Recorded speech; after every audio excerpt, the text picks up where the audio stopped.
What is going on, snooker fans, and welcome to this week's Snooker Digest episode where we will be looking at the main talking points from last week's Xi'an Grand Prix. And we'll start with the fact that maximum breaks continue to be made at an obscene rate this season.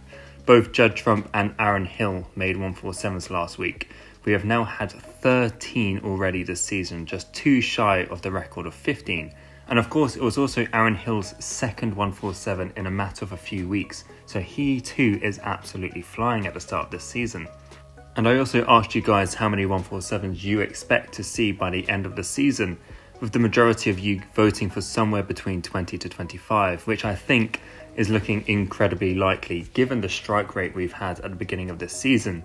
And also a shout out to the one person who decided there will only be one more made between now and the start of May when we have already had 13, but who knows, you might be seeing something that I'm not. And also we'll have a quick look at the possible race to 100 centuries this season. Of course, Judd Trump made that 107 last season, and already this season we have quite a few in early contention. Despite having a pretty underwhelming season so far, Judd Trump still finds himself on 21 centuries, just underlying how prolific his strike rate is at making century breaks. The other previous player to make a century of centuries before is Neil Robertson, and he finds himself on 22 for the season, having recently made his 1000th career ton a week or so ago. Gary Wilson's strong start to the season is also reflected by the 25 tons he has made to date. But it is Shaun Murphy, the only man to make it to two finals this season so far, who is currently leading the way on 26 centuries. And interestingly enough, Judd Trump also had made 26 at this exact stage of last season. So if we go by Judd's rate, Shaun may potentially be on course to be the next man to achieve this milestone. But of course that will largely depend on if he can keep up this level for the rest of the campaign. And speaking of Shaun Murphy, he continued right from where he left off after winning the British Open by performing arguably even better to reach the final last week. His 5-0 hammering of Kyren Wilson was an obscenely good performance. You know, to put in that level of performance against anyone is impressive in itself, but to do it against a man like Kyren made it even more special. The only blemish there was the 6 penalty points he conceded right at the very end of the last frame, which stopped him from bageling his opponent, if we steal the tennis phrase. The magician also knocked in 10 centuries across the tournament, in addition to several more one-visit contributions, and he is back to parading that aura of invincibility around the table that he has when he's ultra confident. Of course, it didn't end up ending the way that he would have liked, with a bit of a drubbing in the final, but in the space of a few weeks, Shaun has gone from being in a bit of a dogfight for a top 16 seeding to now finding himself back amongst the world's top 10 and looking like a pretty formidable force as we move into the really big events of the season. Liam Pullen is another man who certainly deserves a mention, as the youngster came out of nowhere really to reach the quarterfinals last week, and he made full use of his win against John Higgins in the qualifiers earlier in the season to make it to the venue before beating the likes of Michael Holt, Noppon Sankang and Aaron Hill. And his performance against Noppon in particular is worthy of a mention on its own, limiting his opponent to just 23 points whilst knocking in 2 centuries and 3 breaks over 70. Liam had also narrowly lost to Higgins in another qualifying match just before the tournament, so here we have another youngster this season to pick up some early notable results.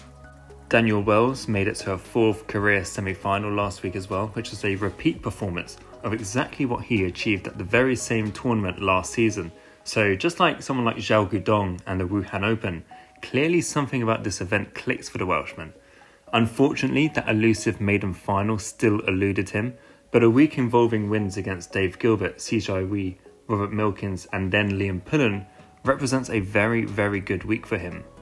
A man we've not really talked about a whole lot this season is Ding Junhui, but he got to his first ranking event quarter-final of the campaign, knocking in 5 centuries along the way, which was much more like it for the home hero.